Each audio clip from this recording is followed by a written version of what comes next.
내가 다 책임진다고.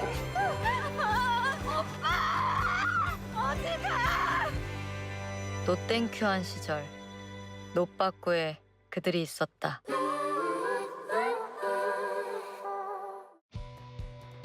2025년 상반기 최고 기대작으로 꼽힌 넷플릭스 드라마 폭삭 속았수다가 3월 28일에 종영되었습니다. 1막 공개 직후부터 시청자들에게 극찬받으며 3주차인 넷플릭스 비영업 부문 1위를 기록했는데 과연 어땠는지 후기 바로 시작해보겠습니다.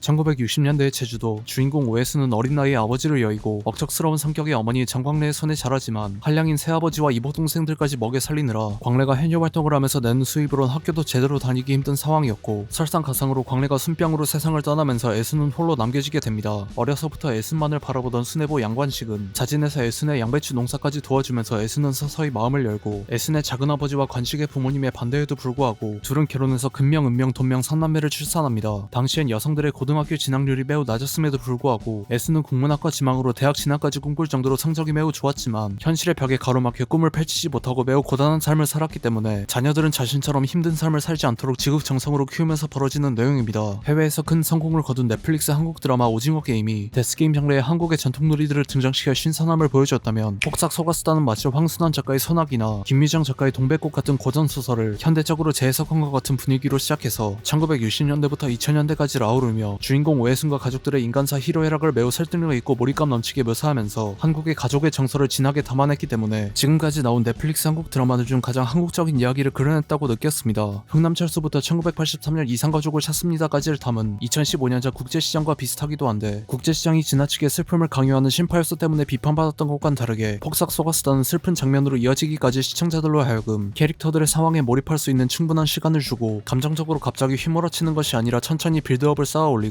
단순히 부모님 세대가 고생했다는 것을 묘사하는 것이 아니라 부모와 자녀가 갈등하면서도 서로가 너무 아낀다는 것을 모두가 공감할 수 있는 상황으로 묘사하기 때문에 국제시장보다 더 몰입해서 볼 수 있었습니다. 특히 6화의 특정 장면이 시청자들 사이에서 가장 가슴 아픈 명장면으로 꼽히는데, 대선배인 나문희 선생님과 김용림 선생님이 함께 출연했음에도 불구하고 해당 장면에서 주연 배우 이지은과 박보검의 연기는 그야말로 압도적이라고 느꼈고, 태풍이 부는 제주도의 비와 파도를 이용한 연출도 정말 훌륭했습니다. 심지어 청년기 애순과 청년기 근명을 담당 배우 이지은이 1인 2역으로 소화했는데, 매우 닮은 엄마와 딸이라는 설정이기 때문에 비슷하면서도 미묘하게 다르게 묘사되었고, 중년 애순을 연기한 문소리로 바뀌었을 때도 드라마 야인시대에서 김두한을 연기한 배우가 바뀌는 시점과는 다르게 매우 자연스러워서 인상적이었습니다. 또한 애순의 어머니 정광래를 연기한 배우 여매라는 짧은 등장이었지만 처음부터 끝까지 강한 존재감을 드러내고, 아무리 죽을 것 같이 힘들어도 살면 사라지기 때문에 악착같이 살려고 발버둥치라는 드라마의 주제를 관통하는 캐릭터답게 극에서 빠르게 퇴장하지만 중요한 순간에 회상 장면으로 다시 등장한다는 점도 좋았습니다. 정확한 제작비는 공개되지 않았지만 600억 원이 사용되었다는 루머가 있는데, 그래서인지 특별 출연한 배우들도 이 배우가 여기에라는 생각이 들 정도로 초호화 캐스팅이었고, 제주도 도동리라는 섬마을 하나를 통째로 만들었으며 1960년대부터 2000년대까지 거슬러 올라가면서 70년대 새마을운동, 80년대 대통령 측산지 전환과 88올림픽, 90년대 3대 미제 사건 및 범죄와의 전쟁 선포와 IMF 금융위기, 그리고 새 밀레니엄과 월드컵 등 굵직한 사건들이 언급되고 시대에 맞는 소품들이 등장하거나 그 시기에 유행했던 음악이나 영화와 드라마가 등장하는 등 수많은 디테일에 신경 썼기 때문에 정확한 제작비가 궁금해지기도 했습니다. 보통 한 번에 모든 회차를 공개하는 다른 넷플릭스 오리지널 시리즈와는 다르게 폭삭 속았수다는 애순과 관식의 인생을 사계절을 비유하며 내막으로 나눠서 공개했는데, 눈이 녹고 꽃이 피는 봄에서 화창한 여름과 가을을 거쳐 춥고 매서운 바람이 부는 겨울이 되었을 때 모든 것이 끝나는 것이 아니라 다시 봄이 오면서 눈이 녹고 새로운 꽃이 피며 마무리되기 때문에 가족의 정서뿐만 아니라 지치고 힘든 삶에 대한 위로를 건넨다는 점이 임상춘 작가의 전작 동백꽃 필 무렵이 연상되기도 했습니다. 제목인 폭삭 속았수다는 수고 많으셨습니다의 제주도 방언으로 드라마의 내용과 관련해서 많은 의미를 담고 있지만, 영문 제목인 When Life Gives You Tangerines는 인생에서 고난을 맞이할 때를 의미하는 구절인 When Life Gives You Lemons에서 레몬을 제주도의 특산품인 감귤로 바꾼 것이라 한국어 원제와 전혀 다른 제목이긴 하지만 드라마의 주제를 좀 더 직설적으로 드러내고 있다고 생각합니다. 폭삭 속았수다는 시대를 아우르는 한국의 가족의 정서를 매우 감동적으로 그려냈기에 킹덤, DP, 오징어 게임, 지옥, 더글로리, 중증 매상센터에 이어 명작 반열을 함께할 수 있는 넷플릭스 한국 드라마라고 생각하고, 특히 가장 한국적인 이야기가 정말 매력적이었으며 부모님 세대 이야기를 담았기 때문에 가족들과 보기에도 정말 좋다는 생각도 들었습니다. 비슷하게 제주도를 배경으로 여러 인물들의 이야기를 그린 드라마 우리들의 블루스가 연상되기도 했는데, 시대극도 아니고 내용은 다르지만 비슷한 정서를 담고 있기 때문에 본작을 재밌게 봤다면 우리들의 블루스 또한 좋아할 것이라고 생각합니다. 여러분들은 폭삭 속았수다를 어떻게 보셨는지 댓글 남겨주시면 감사하겠습니다. 이상 시청해주셔서 감사합니다.